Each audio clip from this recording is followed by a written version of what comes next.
Welcome to the Performance Health Podcast. My name is Tim Caron. Today we're going to talk about how he built some businesses while being the head strength coach in the team sector. A lot of great insights. One of the biggest things I took was this idea of not only developing a business, but managing a business and putting systems in place to make sure that thing is operating smoothly while you're doing your day job. If you like what you're hearing, please like, subscribe, and share. Makes a huge difference. Only keeps this thing moving forward, providing great level content to everybody that needs to hear it. Unlock your potential as a strength coach with the Foundations course. Are you ready to take your coaching to the next level? The Foundations course isn't just another checklist or to-do list. It's a transformative journey that focuses on key models and skills that make great strength coaches. It will help you develop into the best version of yourself. In this course, you'll dive deep into essential concepts such as what do you want? Why do you want that? How are you going to get that? We're going to develop the motivation to develop the skills that are prerequisite to getting what you want. We're going to maintain motivation through practice. We're going to master communication. We're going to work on application through developing a coaching business and a 1 to 5 and a 10-year plan. This course is designed to be specific to your needs. You'll learn at your own pace, diving into what matters to you. Each lesson is paired with an interactive workbook and a corresponding module. You'll get a copy of the Foundations workbook and a copy of How to Become a Strength Coach to make a deeper understanding of the lessons we're going through. Why choose the Foundations course? Develop a personalized coaching strategy that's tailored to you, your wants, and your needs. Build the skills and knowledge needed to become the strength coach you know you can be. Map out a clear 1, 5, and 10-year plan to stay on track for long-term success. Receive hands-on resources to help integrate learning into your coaching practice. The best coaches aren't born. They're made through consistent learning and development. This is your opportunity to become the coach you know you always could be. Start your journey today by purchasing the Foundations course. All right, we got Coach Mike Potenza fired up to have you on board. I'm just going to get right to it. You have probably as dialed in a team sector job as you can possibly imagine, but you've been able to diversify a lot. So walk us through, outside of the team sector, some of the projects you got going on. Yeah, I wasn't, and a lot of these things happen organically.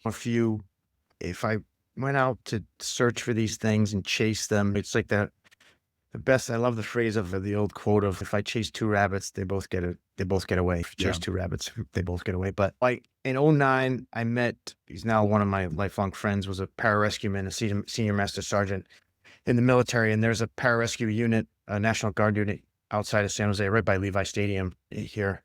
And I had no idea what pararescue was. And we hit it off after a recommendation from a friend that was doing jujitsu with him. And I took him in to train one day and smoked him. And then he took me to the base and smoked me. And it was love at first sight, basically. But what caught my eye was like, you guys have nothing. Like that career field had nothing you should have seen their gym. It was in an old hangar. It probably had asbestos and lead in there, and these guys were writing their workout on the dry erase board, and they had dirty old weights. And the character of the gym was amazing. I wouldn't change that, but they was just left to, I'm hurt. I got to go look online for a PT. I don't know if this is a really good PT for my injury.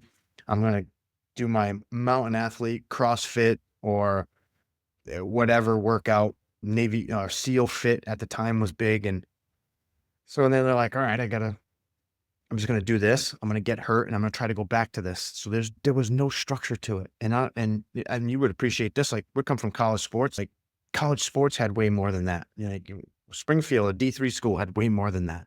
And these are some of our top war fighters. And I was just shocked. So I was like, hey man, let me write the program. And they're like, really? You do that? I'm like, yeah. And that turned into me writing the program. There was 35 guys in this team, into me going out 3 days a week, sometimes 4, 5 in the morning till 7:30. And then I would go drive, 15 minutes to the Shark Tank to train our guys. And then it evolved, and it started morphing into this cool thing of like me presenting at weapons and tactics conferences on what now is called like HPO, human performance optimization. Exos didn't have the big contract that they did at the time. Nobody except for the SEALs had full-time strength coaches, and SOCOM had full-time strength coaches in units. So we were doing this grassroots thing, and it was amazing. And then word got around from these weapons and tactics conferences to other pararescue units in the country. And there's 3 National Guard units, and then there's 5 other active duty units in the country. And it just spun up from there. So now my involvement was really heavy from '09 till 2016, 2017. And then it got so big, it became a program of record where it's mandatory now to have these resources and programming that we got bid out from big companies that were bidding on these things. But we still stayed involved. I stay involved with the unit. I still program for guys. I had some other contracts that we won, my business won for like single performance related positions like a PT or like a single strength coach. But I'm proud to say we had 2 units, the Alaska team and the San Jose team. And we had a strength coach in each unit on base. And then we had a full-time PT on base. And then we had a full-time massage therapist. And that was my model that I built. I didn't see the need for an athletic trainer in the model because not many guys are going to get their ankle taped before they get up in a chopper to go do a mission. No disrespect against that, by any means, but just if I can get to dig. you needed those. Yeah, you needed those pieces that were active. Yeah, It's a great segue because at that point, you're doing it for organic reasons. Like these are underserved people that have a tremendous impact on all of our lives, whether we know it or not. So you're doing it for it's the right thing to do. But eventually it starts becoming a pretty consuming aspect. I'm assuming you didn't have a separate company, like an LLC at this point when you started just helping them out, right? No, not in the beginning. And then it was like, it took me a couple of years and suggestions from friends, but even like my senior master sergeant buddy who was like, and the commander was like, for us to really pay you. And if this thing's going to go big, because they're like, yeah, this is going to be pretty big. Nobody else is doing it. And the presentations were going really well. And so I did start my own LLC, Tactical Fitness and Performance. And that was and then you go through hoops to be able to bid on contracts in the DOD. You have to have certain registrations and all that kind of stuff. And so, yeah, we did that. And it got to be where we can still bid on, obviously, things today. But yeah, you got to get your shit organized. And I'm like, and again, it's so true. Performance coaches, strength coaches, whatever you say, we're not the best business people, but we're getting better. You know what I mean? So you got to dial that in to a high level. And we did. I brought on a lifelong friend he's like a brother to me. He was my business, and he's really good at business. So he was my business guy in terms of paying our employees. We had 8 employees at the height of it on 2 bases, working full time within the career field of Pararescue and paying them, getting paid from the government, managing all that. He's been amazing. So let's just say that you're looking at professional sports has got its shelf life and you're preparing for the inevitable getting fired. So maybe hey, let's develop some passive income and I'll start flipping houses or doing some other side projects not related to strength conditioning, which I always encourage strength coaches. Like, you have such a hyper specialized skill in developing it. It's just the extension of HR and running and organizing your business from an accounting perspective, that transition to, if you're going to flip houses, might as well diversify and create a horizontal, so to speak, for your business to go, okay, like I have a secondary source of income, but if worse comes to worse, I have a fallback plan if my team that I'm working with has a change of heart, which is always a fear in the back of our mind. But was there a point when, let's say before I'm assuming like this 2013, 2016, where you're like, man, this actually might be a full-time gig? Yeah. Yeah. There was that aha moment. That was when we heard that Exos won a $500 million contract to employ, I don't know, it was 27 bases at the time. And it was an insane undertaking. And we really tried hard. And that's when, like, it was at that brink in 2016-ish, where now this contract got so big. The 2 contracts that we had, Alaska and San Jose, got so big and everybody wanted it that it had to go out to bid, right? It was a make it or break it. It was like, all right, I couldn't get a chance to step away on my own terms from pro sports and then just do this and focus on this. But there's so much that goes into having the right bid. And as you can imagine, unfortunately, we didn't get it. I would say, like, for those who are, whether working at college sports or pro, and you want this like stream, like this happened to me organically. I know guys who, like you said, flip houses or have rental properties that do it, or that coach young athletes on the side or have a summer camp. That's great. That's solid. As long as you get permission from your team and your team supports it and it's not a conflict of interest, and you truly have to separate it. There was at no point in time did I ever make a decision that said, all right, the team's got something going on, but I have to go do this. I never got to that point. And honestly, I made it again, getting up at 5 a.m. and then going to work with those guys and then going to the Shark Tank or going there late after hours at the working with the Sharks. I made it a point to separate those two as much as I can. And it's been successful doing that. And now there were many rookie development camps where we brought those guys in for team building because they're amazing at their principles and their character development and their rookie development for guys in the pararescue field. It's been a tremendous relationship, but I would say to anybody, just make sure that you're not chasing two rabbits. Like, just separate them as much as you can, because you don't want the team to come back and say, hey, you've been doing this and our guys aren't getting serviced. And that's where you can shoot yourself in the foot. And I'm sure there's someone listening to this. As strength coaches, you're always going to have an abundance of opportunities. And the thing that has become so challenging is to appraise whether this is something that is going to maybe give me some options or backup plans or a good source of revenue for me, or it's just something that fills me up and I enjoy doing it. I enjoy being around those guys and it's a nice little outlet. How do you appraise good opportunities other than just instinct? Is there a good metric or something in your mind of this is a good investment of my time? Because you got a wife and kids too. Right. That's time in a day, right? So how do you manage all that? It's a great question. That's been my kind of lifelong question or career long question is like, how many things can Mike Potenza, the one side of Mike Potenza wants to do as many things as he can do and be involved as much as he can do. And then the other side of Mike Potenza is this diluted Mike Potenza, who's a dad and husband now. You're not really that good at any of these things right now. We need to cut down and you need to say no. I had to learn how to say no. You know what I mean? And unfortunately, that aha moment came when I had kids, because I was fortunately, but unfortunately, it was like, holy shit, I gotta take care of my dad duties and obviously be a present husband. And you can't just, it's difficult for one parent to raise kids, never mind 1, 2, or 3. It doesn't matter what number. Yeah.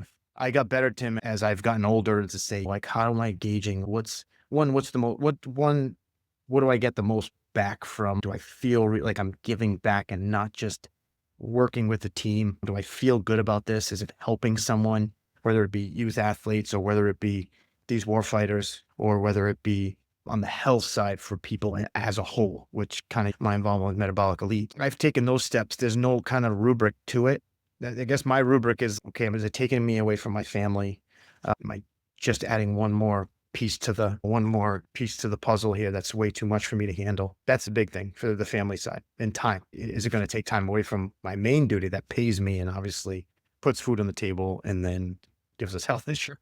Have you found it a struggle with the things that aren't necessarily you have to be present for in managing your time, energy, and focus? For instance, I'm assuming like the latter half of the tactile aspect, you were mostly hands off from in-person stuff, maybe a couple speaking engagements here and there, but majority of it was, hey, I'm on the road. I got my laptop. I can do some stuff from from an organizational stuff.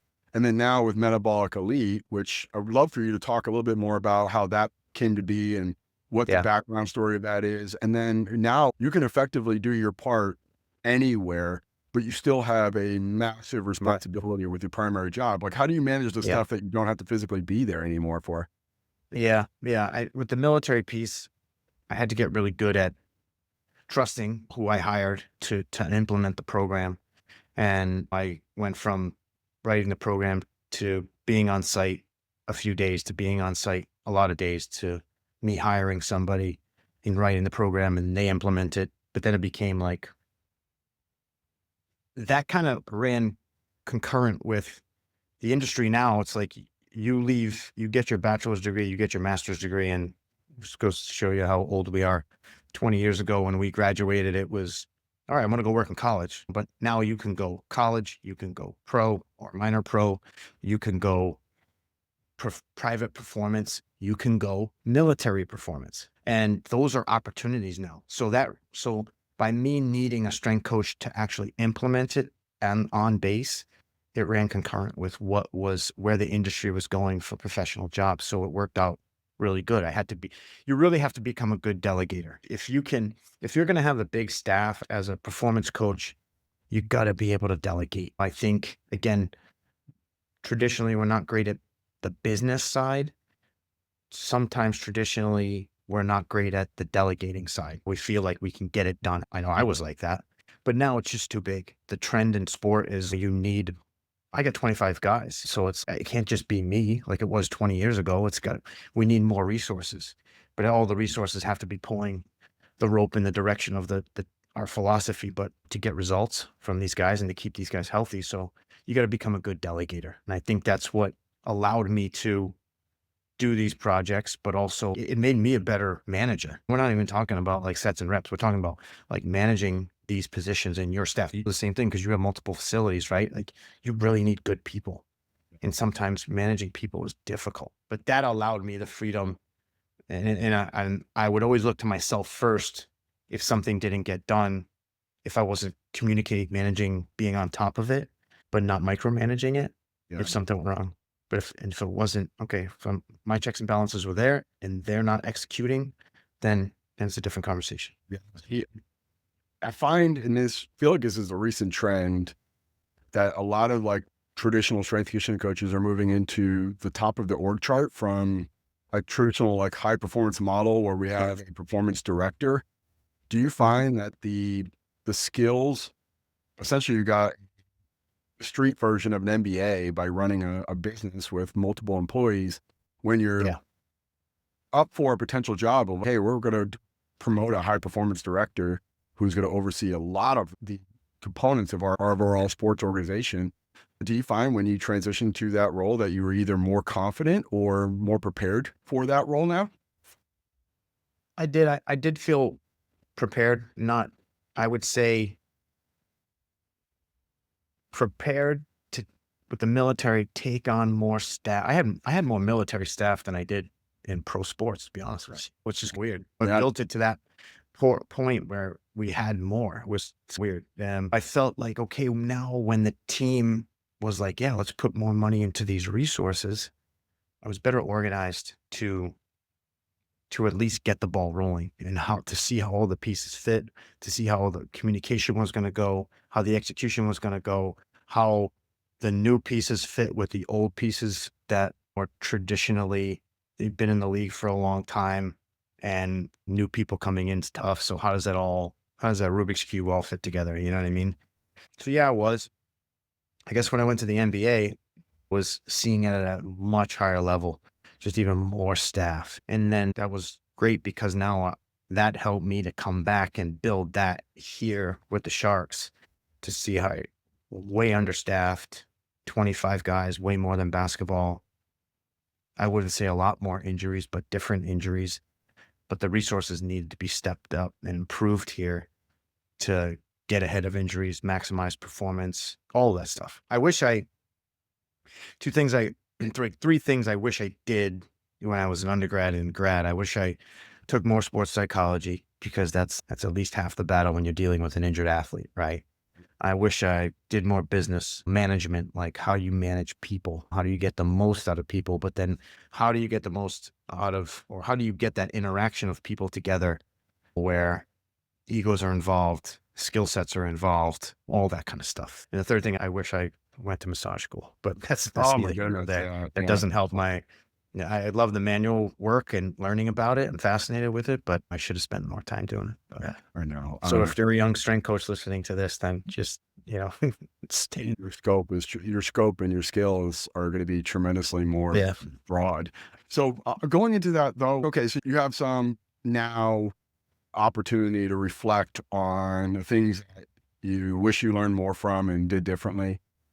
You're starting a new business with Metabolic Elite. You're building this out with, Dr. Duvall, who we're all a huge fan of, and he's brilliant in so many ways, but there's probably a definitive reason other than like, all right, you have a great name and you have a great affiliation with certain organizations. Like you provide a certain organizational component that very few people can compete with a supplement company, which is all, you're all good, which is all logistics. I haven't been moving around. So that like now transition, you're back in startup mode, and you're again starting like pretty much a second time starting a new job with the Sharks. Like you got a lot of new things that you're building from essentially nothing. Walk us through how do you take on like building something from like effectively nothing by managing this big, broad thing. And it can push it in any direction you want. So it's just a blank canvas. So walk me through your thought process in approaching these like complex or abstract problems that you're working on. Well, Jim and I talked, I'll never forget the conversation. We were both lecturing at actually an NBA event, and we were on a panel.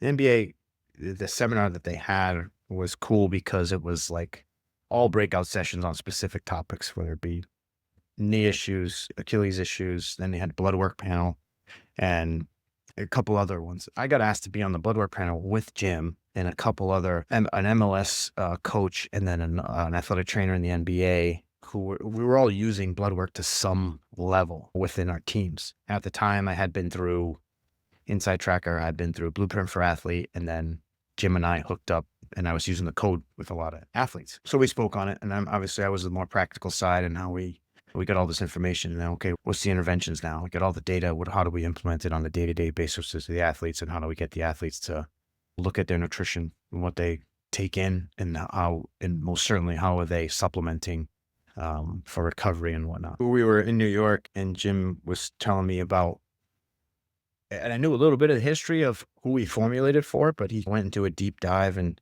those great conversations where you're just having dinner, and he went into who we formulated for, and he went into some of the challenges on the business side, which that's the ugly side of the supplement business. Everybody talks about how many billions of dollars it makes, but there's a tough, ugly side that you got to deal with. And whether it be an individual's name on a supplement label or a big company, big pharmaceutical company.